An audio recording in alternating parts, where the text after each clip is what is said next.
Shalom, salam jumpa di renungan harian kita Selasa 25 Januari 2022. Bacaan-bacaan suci, bacaan pertama diambil dari Kisah Para Rasul 9 ayat 1 sampai dengan 22.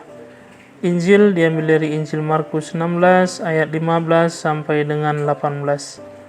Saudara-saudari yang terkasih, pada hari ini kita merayakan pesta bertobatnya Santo Paulus. Paulus sejak masa mudanya telah tekun mempelajari dan mentaati adat istiadat Yahudi. Dia sangat fanatik dengan iman Yahudinya, maka dia bekerja giat. Paulus berusaha membinasakan pengikut Yesus, sebab Yesus dalam pandangannya telah menyebarkan ajaran sesat yang membahayakan iman Yahudi. Kematian Yesus di kayu salib bagi Paulus mudah menjadi bukti bahwa dia bukanlah utusan Allah. Namun keyakinan Paulus dijungkirbalikkan 180 derajat ketika dalam perjalanan ke Damsyik.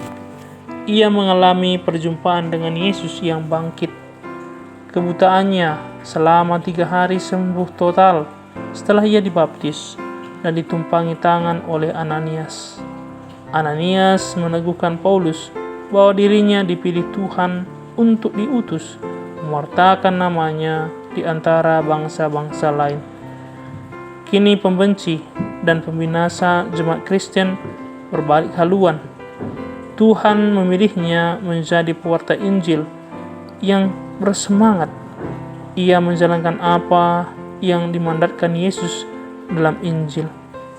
Paulus pergi kepada bangsa-bangsa lain untuk mewartakan kabar baik dari Allah. Baginya, Allah sungguh mengasihi kita semua dan menebus dosa-dosa kita dalam darah Yesus Kristus. Paulus melihat tugas perutusan ini sebagai suatu keharusan.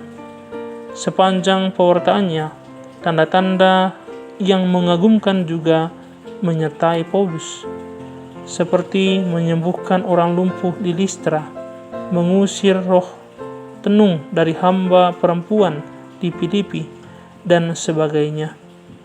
Dalam pelayarannya sebagai tawanan menuju Roma, kapal yang ditumpangi Paulus terdampar di pulau Malta.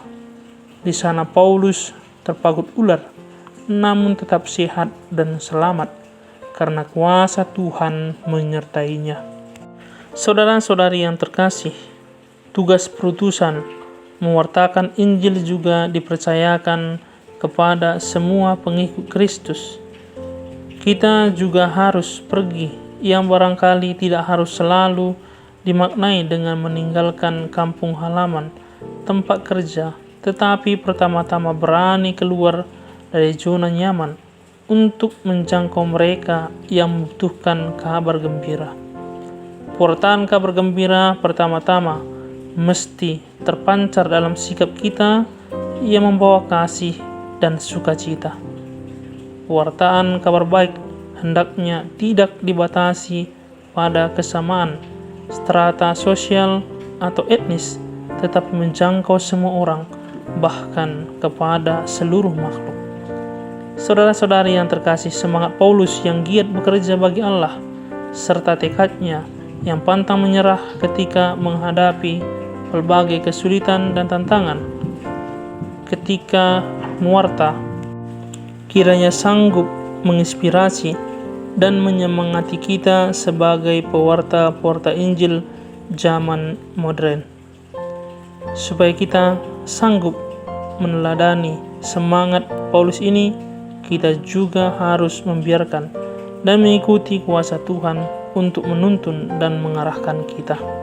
Maka mari juga seperti Paulus, mau bertobat dari kesalahan dan dosa-dosa kita, supaya kita sungguh layak menjadi pewarta kerajaan Allah. Semoga Tuhan memberkati. Amin.